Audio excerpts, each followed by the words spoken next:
How's it going, everybody? Bryan Alvarez here on Wrestling Observer Live. We are here every day, Monday through Friday, noon Pacific, 3 Eastern, Sundays, 3 Pacific, 6 Eastern, Saturday mornings with Jim Valley, 10 a.m. Pacific, 1 Eastern, Sundays with Andrew Zarian. And hey, it is Friday here on the show. Fun Friday. And we have a fun time planned. We're going to be joined today by Lance Storm. Mike Sempervivi's got the day off. Lance Storm is going to join us for Fun Friday today. We got a lot to talk about, and it's going to be a good time. So, on the list of topics, SmackDown tonight, where we have Roman Reigns, CM Punk, both appearing on the show, as well as Seth Rollins. He is vowed to be there as well. And we've got several other matches as well. We'll talk about that, as well as ratings from Dynamite this past Wednesday. Show did well. We've got a Sakura Genesis lineup. Homicide had his final match last night at Outlaw Wrestling's Thursday event in Brooklyn. And I got an email. Somebody who was at the show is going to call in the final segment of the show and give us an update, because I will open the phone lines. Yes. We've also got the full list of the Slammy Awards, so we can do our own voting on the Slammies here today. Who do you think should win all of these awards? I'll give you the nominees, and then, man, we can vote, I guess. That'll be super exciting. And plenty more. If you would like to text us here today, 425-780-7566 is the phone number. That's 425-780-7566. If you have questions, comments for myself, Lance, you can also email me, f4wonline@gmail.com, f4wonline, Threads, Instagram, and Cameo, and at Bryan Alvarez on X and Blue Sky. And we have a special. We have a special today, Cameos, 16% off this weekend. It's a Fun Friday special, 16% off at 4wonline.com, at 4wonline on Cameo. Head up there and grab one for a fun weekend. For a friend, family member, loved one, or hated rival. At 4wonline on Cameo. Back in a moment, Observer Live. All right, back on the show, Bryan Alvarez here. Wrestling Observer Live. No Mike Sempervivi today. Lance Storm is joining us. What's going on, Lance? Not much. Beautiful day here in Calgary. We're really? Well into spring. What does that mean? It's only -8? No, we're in the 50s. Wow. That's pretty surprising, actually. It's quite nice. All right, before we get into everything, I want to give you a chance to talk about Lex Luger and Sting, since we've been talking about that the last couple of days. And I always like to discuss things where you can acknowledge that I am right. It's always better when I agree with you. Yes. Yeah, it's... I get the, hey, they're mean, you should be mean too, but I'm on the same page with you. Sting being at the Hall of Fame to induct Lex Luger would mean $0 to TKO or WWE's bottom line, and Sting being there means 0 to the bottom line of AEW. So it really comes down to whether you want to be decent or not, and whether you want to do something nice for probably both Lex Luger and Sting. I would imagine Sting would like to induct his best. I don't know if they're still best friends, but they've been best friends for a long time.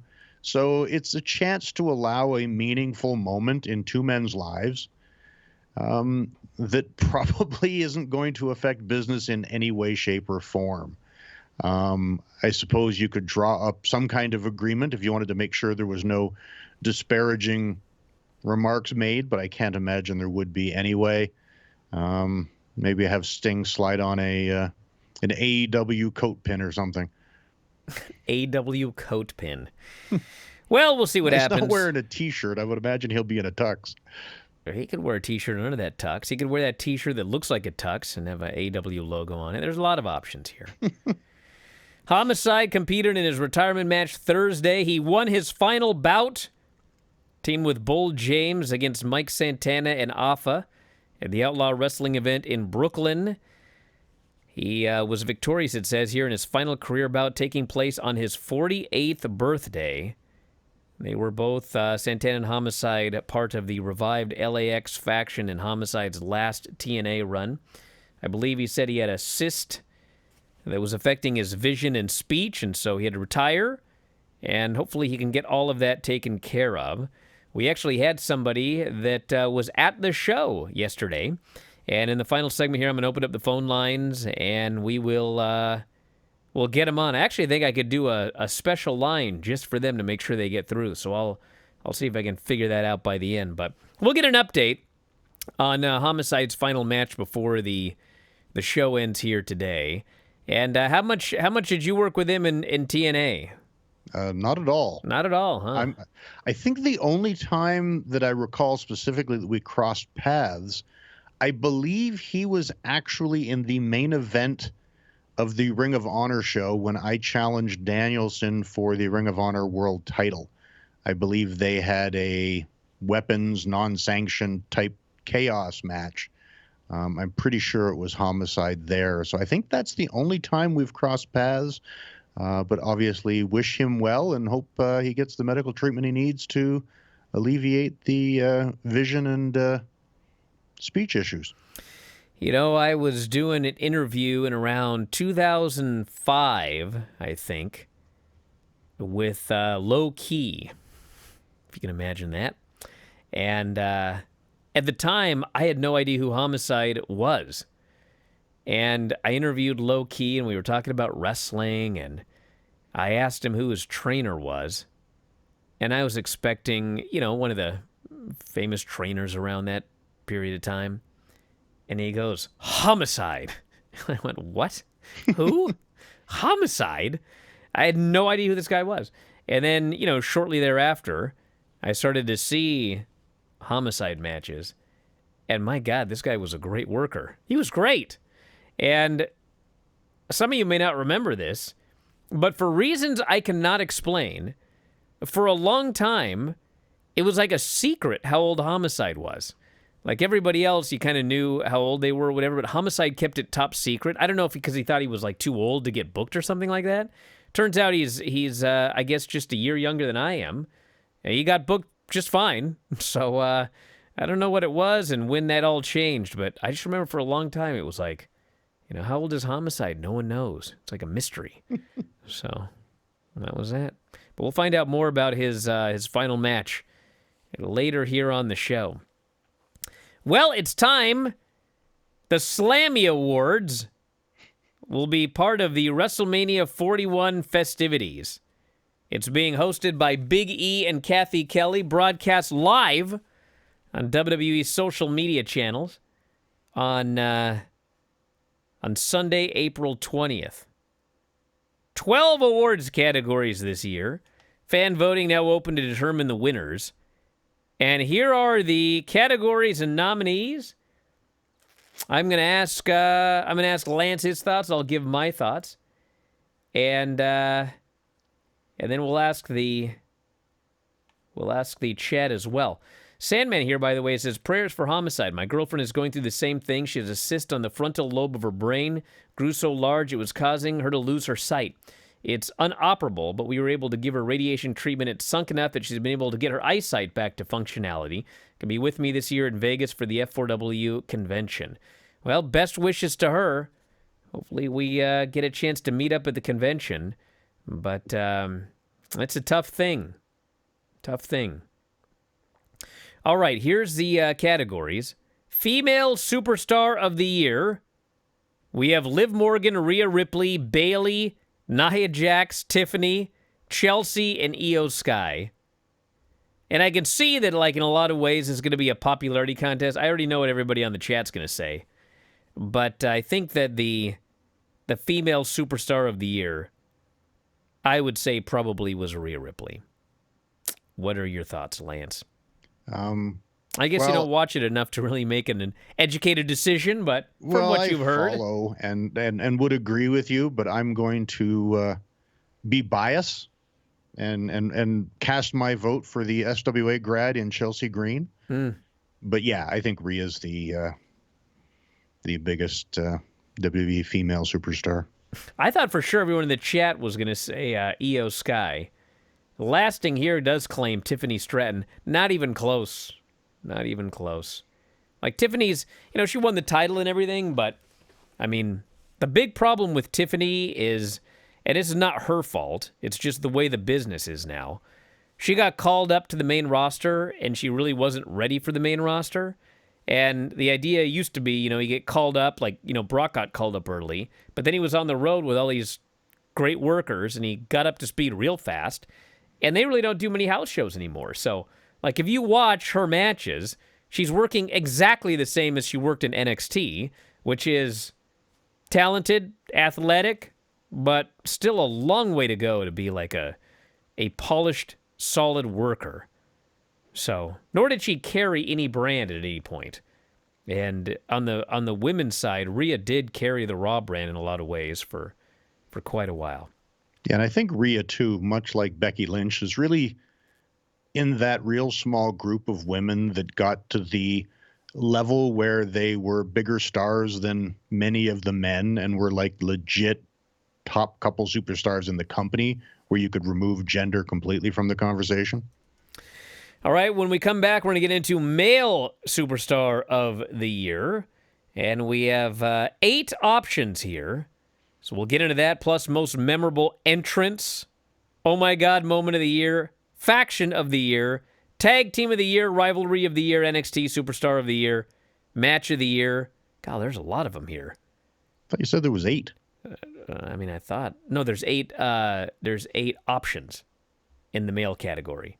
But there's like 8 million different whatever. Back in a moment, Observer Live. Back in the show, Bryan Alvarez here, Wrestling Observer Live. Lance Storm joining us. Male Superstar of the Year, Cody Rhodes, Roman Reigns, Gunther, CM Punk, Damian Priest, Drew McIntyre, Jey Uso, and Seth Rollins. It's got to be Cody. Yeah, I the like company. Drew Not even McIntyre close. just because I really enjoy him currently, but yeah, it's Cody. Then we've got memorable moment, most memorable entrance, actually, which I can't even vote. I don't remember everyone's entrance. But it was Cody at Mania 40, Jey Uso with Travis Scott, Roman Reigns at Mania, The Rock at Mania, Bayley at Mania, Randy Orton Berlin, Seth Rollins with the Philadelphia Mummers Band, Sami Zayn in Montreal, Sami Zayn at Mania, Logan Paul at SummerSlam, Dominic at Bad Blood, and Drew at Clash at the Castle. I mean, just pick something. Just pick it. Oh my God, moment of the year. Cody Rhodes, Roman Reigns finish at Mania 40. Dominic turning against Rhea for Liv. Kevin Owens turning against Randy. New Day turning on Big E. Tiffany's cash-in. Damian Priest cash-in. The Wyatt debut. Braun Breaker spearing Ice Speed show. Oh, jeez. Bronson Reed hitting a tsunami on Braun on a car. Cena turning against Cody at Elimination Chamber. Why is that in this year? That should have been like last year, right? And Io Sky beating Rhea Ripley. Well, if you're counting like Cena turning on Cody in 2025 for the oh my God moment of the year in 2024, well, I mean, nothing on that list is bigger than Cena turning on Cody. I'm sorry. That's it. Yeah, I'd go with the Big E one, though. Why? I don't know. It just felt like a more emotionally significant moment. Then John Cena turning heel? Yeah. All right. And we've got Faction of the Year, OG Bloodline, Judgment Day, New Bloodline, American Made, or Damage Control. Well, if we're talking about 2024, I mean, I gotta go. Or is it Slammy Awards to Slammy Awards? Not everything has to be calendar year, Brian. Well, it does have to be. Sometimes, of all people, you're the one that's less of a stickler for like the year-end awards have to be for the year. But anyway, I would say Judgment Day. They were like the main faction on Raw for the vast majority of the year, whereas the OG Bloodline was built around Roman, who wasn't even there most of the time. I'd say the Judgment Day. Don't have a big opinion on this one. Tag Team of the Year, DIY, Awesome Truth. Didn't they have like 3 matches? A-Town Down Under, Jade and Bianca, Motor City Machine Guns, Bloodline, War Raiders, Judgment Day, Street Profits, or Liv and Raquel. For the whole year? I'm going to play my bias card again, and I'm going with the Machine Guns. I love those guys. I mean, they were great for the 3 months they were there or whatever. You know, they were great when they were with TNA, too. Well, I don't know, man. Certainly not A-Town, Down Under, or Awesome Truth. Jade and Bianca were only together for a little while. I mean, you could do Liv and Raquel, I guess. It'd have to be Liv and Raquel, the War Raiders, or DIY. Take your pick. Rivalry. Machine guns. Huh? Machine guns. They were only there for a brief period of time. You can do it if you want to. That's fine. Rivalry of the year, Punk and Drew, Roman and Cody, Liv and Rhea, Damian and Finn, Kevin and Cody, Nia and Tiffany, or Bloodline versus Bloodline. The rivalry of the year. I think you got to go CM Punk and Drew. Yeah, I think as the most entertaining rivalry, like they, especially considering they managed to do it while Punk was hurt for a long period of time, it was really a fantastic job of having a rivalry. And we've got the NXT Superstar of the Year, Obafemi, Roxanne, Trick, Ethan, Julia, or Kalani Jordan. Oh, man, it's a tough one. I got to go with Trick. I'm going Oba. Yeah, Oba was more the end of the year. As far as like the full year, I got to go with Trick. Match of the year, we had Roman and Cody at Mania, Punk and Drew, Hell in a Cell, Roman and The Rock versus Cody and Seth, Liv versus Rhea, Priest versus Gunther, Cody and AJ at Backlash, the 2025 Men's War Game match, Bayley versus Io, Sammy versus Gunther, Gunther and Randy, and Seth and CM Punk at the Netflix premiere. I think you got to go CM Punk, Drew McIntyre, Hell in a Cell, or maybe Sammy and Gunther, WrestleMania 40. Didn't they have Cody and Roman? That was kind of a big deal as the main event of WrestleMania. That was a big deal, but I think, well, like, what was the best match? That's what I'm looking at. But is this meant to be a in storyline awards or a shoot awards? Like, are you trying to go match quality, or are they just talking what's the biggest match of the year? Well, if it's in storyline, I mean, Seth and CM Punk at the Netflix debut, it's just a TV match, you know? I think it's what match did you think was the best match of the year? That's what I think we're looking at here. Because they didn't put any bad matches on there, you know? Well, how many really big matches are bad? Not that many anymore. That's true. Not like you're getting Zeus Hogan anymore. Then here's a stupid category for you. The WTF moment of the year. As opposed to the OMG moment of the year. R-Truth calls Triple H Ciampa. Kevin Owens does interviews in his car. Chelsea Green goes in a dumpster. Dominic Mysterio in a shark cage. I Show Speed with Logan Paul at Mania 40. Truth wrestles with John Cena. LA Knight in Logan Paul's pool. I quote, rabid noises from Tamatanga. Jacob Fatu saying I love you solo in the Wyatt 6 debut. What? See, these are the awards that ruin the Slammies for me. Because being a Slammy winner no longer has any prestige to it, because you can win one for being humiliated and being crappy. Like if you're an Oscar winner, it's an accomplishment and an achievement. But if you could win one for just being in a humiliating moment in a movie that sucked, being an Oscar winner is no longer prestigious, and I think they need to get rid of the embarrassment awards that people wouldn't actually want. They're all stupid. Exactly. The category wins. The whole category wins. Social Star of the Year, literally two options, Chelsea or Drew McIntyre. Well, take your pick. Drew was pretty incredible on social media, though. Yeah, but and the actual, you know what's funny is the actual Social Star of the Year, unless they're going WrestleMania to WrestleMania, I mean, the real Social Star of the Year was The Rock. That guy, remember when The Rock was on social media every week, like on Instagram in the gym, going 26 minutes? Those were incredible. Cutting 30-minute absolutely, promos. Yes, those were absolutely incredible. And then the breakout Superstar of the Year, Braun Breakout, Lyra, Penta, Obafemi, Julia, Tiffany, Jacob Fatu, Chelsea, or Stephanie. Man, that's tough, actually. I think Penta, I would go with him just because his was the most sudden break, if you will, where others we saw for a while and they got big and broke out, where Penta just, boom, he's here, and he was big. He broke out immediately.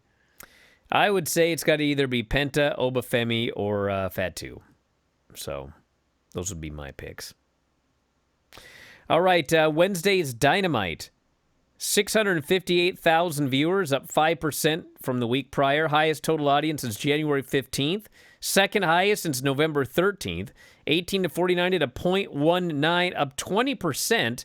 And the best rating the show has done since November 20th. It's funny because like somebody texted me yesterday who's always on my back. And they're like, what's the excuse this time? Snow? So I was like, well, what did they do? And I looked at it and I was like, what's this guy talking about? That's a good number.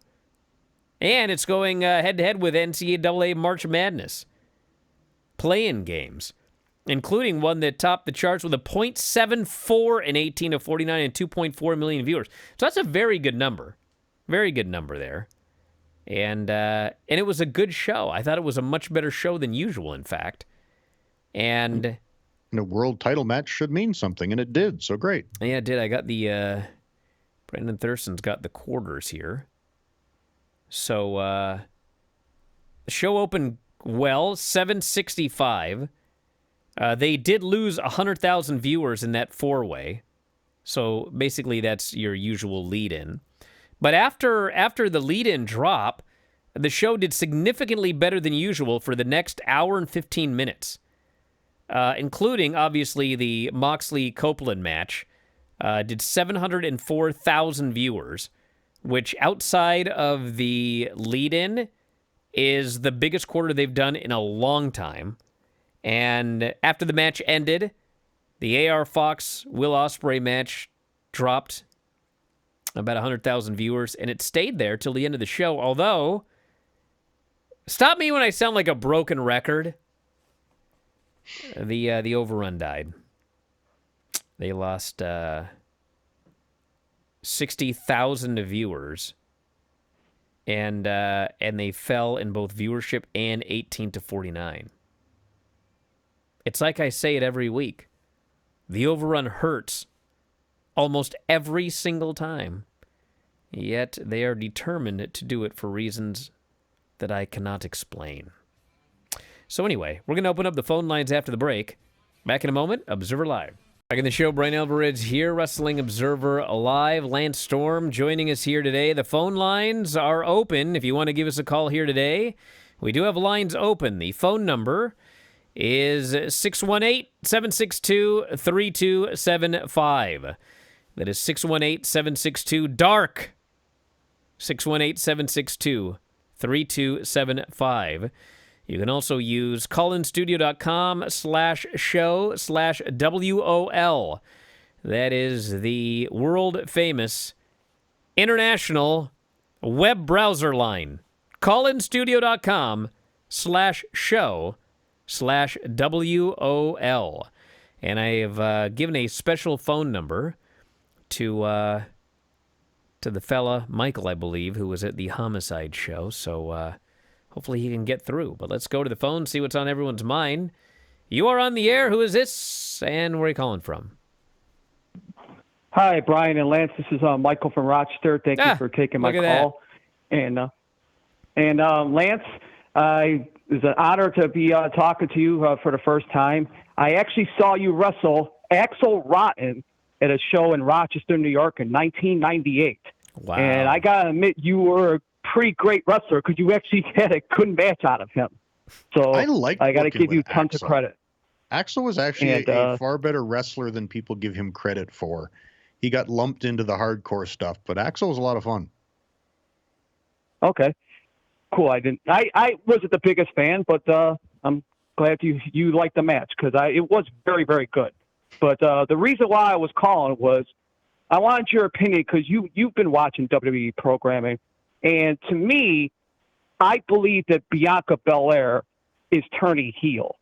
if you notice, like a lot of things that have happened the last couple of weeks, she's been coming out dressed in black for a lot of her appearances. And I think that the reason why they're making it a three-way is thus that Bianca can win the title and thus beat Io and not beat Rhea. So I just wanted to get your opinion for both you and Bryan about what you think about that possibility. All right. I want to thank you very much for the call. I actually thought that was the guy that went to the Homicide show, but apparently not. All right. Well, I think she's turning heel. I thought she was turning heel for about 6 months now. It was a long time ago that she was doing interviews, and I remember watching the interviews, and I just thought, there's a heelish edge to this interview. And perhaps it was going to happen sooner, but everything that happened with Jade happened, and so everything got stretched out for months and months and months and months. But I do think 100% that she's turning heel. Yeah, I think it sets up a very intriguing matchup with her and Jade. And I think there's always been a bit of a heel edge to being the EST. And the fact that she is such an amazing athlete, to me, adds more heat to it. Was when someone says they're the best at everything, it sticks in your craw a little bit more when there's actually credibility to that claim. All right, let's go to the phones. You're on the air. Who is this, and where are you calling from? The International Web Browser Line. Hello, Bryan. Hello. I'm Karim from Tijuana, calling once again. Yes. I hope that you both in Lance are doing great. I want to talk some New Japan because the New Japan Cup just concluded yesterday with David Finlay being the winner. I wanted to ask about the Chris Charlton thing. He missed like the first week, I think, of shows. I don't know if he was busy or something happened again with the thing he was suspended for. I always get curious if the sentiment that Chris come across in his commentary about the New Japan, some of the New Japan fan base not happy with the alliance they have with AEW, it is a shared sentiment, or it was more a thing of him wanting to, I guess, promote an invasion angle they can do later down the line on Forbidden Door. I remember Yota Tsuji and Naito making comments sort of Okada telling that he's no longer the great wrestler he was, and he's just flipping the bird on TV and getting paid a lot of money of it. I don't know if Bryan has heard anything from Roki, if how it is the sentiment with the AEW deal, if everyone is happy with how things are routing smoothly. And I think that's about it. I hope that New Japan has a resurgence from this point. I think that this has been the best year they have, I think, since the pandemic. And I hope that they have a great new Juniors Cup and a great G1 Climax. And I hope seeing a lot of people from AEW going over there. I remember Mac Bailey saying that he wants to represent AEW in both CMLL and on the New Japan. So I hope we get to see more international talent from all companies working together. Thanks for taking the call again. Yeah, I want to thank you very much for the call. So, I mean, I could talk for hours about the whole Chris Charlton thing, but, I mean, the gist of it is this. So, AEW and New Japan are working together, and it's always been promoted as the two companies working together. They co-promote events. New Japan and AEW present Forbidden Door, whatever. And obviously, you can have a New Japan wrestler bury an AEW wrestler, or even if, there are characters like Gabe Kidd, like the wrestler can bury Tony Khan, and, he is a wrestler playing a character. And the issue was that Chris Charlton was in the role of the announcer. And the announcer is supposed to be someone who basically is representing New Japan, like the management of New Japan. And so when he started burying Tony Khan, calling him a money mark, and burying AEW, it's like the storyline, yes, they co-promote events, and sometimes wrestlers on one side don't like, in quotation marks, wrestlers on the other side, but the two companies are supposed to be friendly. And so when the announcer starts burying the other company, it comes across as him speaking for New Japan. He's a New Japan announcer. That's different from a New Japan wrestler. And obviously, Chris Charlton and some fans, they didn't see the difference, and they didn't think it was a bad thing. What's wrong with the announcer bearing the other company? Well, that'd be fine if you were doing an interpromotional war where it is one company battling another company, but this is supposed to be like a cordial working agreement. And I know that, like, when he started going off on Tony Khan, I mean, I heard people that were like, dude, this guy shouldn't be suspended. He should be fired. Because doing something like that in that role is putting the entire relationship between AEW and New Japan in danger. And obviously, the New Japan side wasn't happy about it either, because they were the side that made the decision. It wasn't Tony calling and saying, get this guy off commentary. It was like New Japan heard it, and they were like, what is this guy doing? And everything happened that happened. So, he's back, and I don't know. I mean, I heard it, and I was like, what's going on here? I mean, you would never have Excalibur, as the lead announcer on Dynamite. I mean, he never goes on and buries like the booking of New Japan, and these guys don't know what they're doing, and they're incompetent, and how could they not get Shota Umino over, and why'd they shave? You never do anything like that. So that was the issue.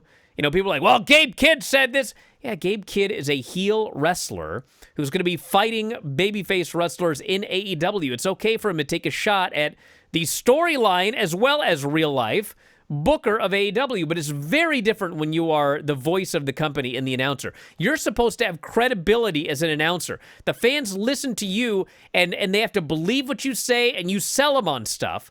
And you can't go on there and sell them that the other company sucks and the guy running it is incompetent. That's my speech. All right, let's go to the phones. You are on the air. Who is this, and where are you calling from? Hey, it's Andy from Miami. I was just wondering about the buy rate for AEW World's End. I haven't heard anything. I've heard that it is better than Full Gear, but no numbers. So I was just wondering. What, the one that just took place? Yeah, in December. December. I wouldn't know. You'd have to email Dave. So, sorry, I don't have the numbers for World's End. I mean, virtually every AEW pay-per-view is right around the 120 to 125, somewhere around there, which is interesting because when you hear that the number is stable for all of these shows, you just presume it's the exact same people buying every show. But, I mean, really, it's like, most of the people that are buying these shows buy 2 a year. So it's either friends getting together and they all take turns paying for the show, or I don't know what, but it's very consistent despite being different people every time. All right, let's go to the phones. You're on the air. Who is this, and where are you calling from?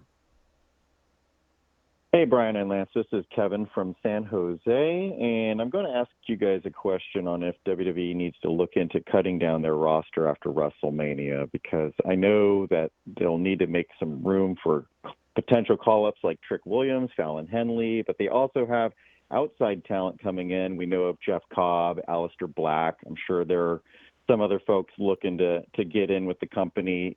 Do you guys think Triple H has a problem with hanging on to talent too long?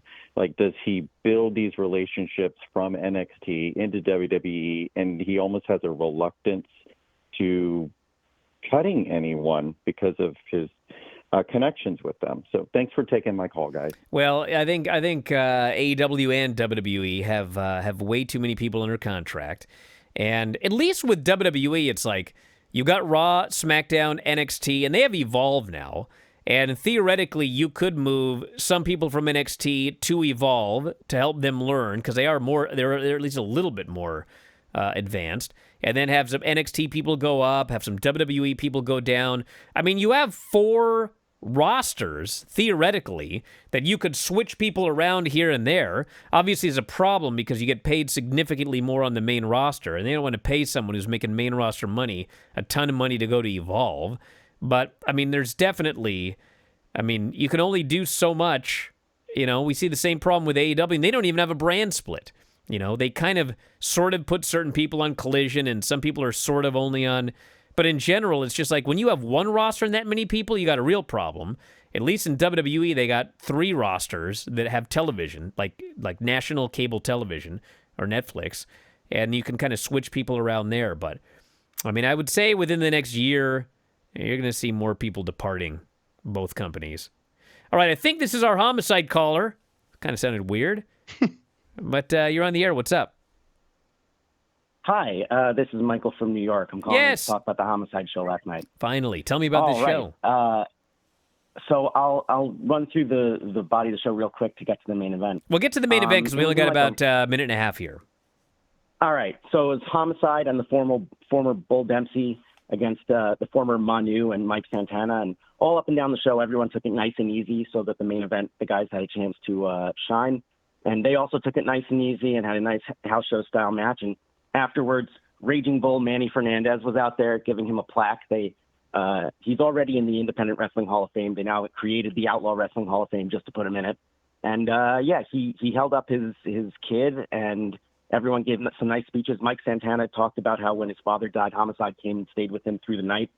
So it was really nice stuff. And Homicide asked to go out like the Yankees, and they put on Sinatra's New York, New York, and everyone toasted him. It was a great night. Wow. Did you say Manny Fernandez? Oh, yeah, he was out there talking crap about Ric Flair. It was surreal. I'm a big fan of Manny Fernandez. I'm glad to see he's out doing something. He said that the training that he got from Terry Funk, he passed along to Homicide, and Homicide passed along to another generation of wrestlers. So everyone was giving him his props. Wow. So, but I mean, he mentioned, he's got problems seeing and such. I mean, the work was fine. He can still work.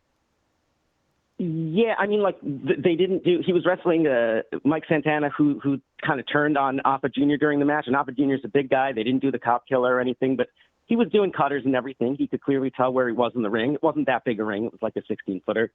And by the time that he was out there talking at the end, he was already kind of breathing hard, so I couldn't really tell about his speech patterns. But, he's always had a unique way of talking. So he seemed to be no worse than usual. All right. Well, listen, I want to thank you so much for calling the show today. I'm glad we finally got it in, and we got to go right to a break. Back in a moment, Observer Live.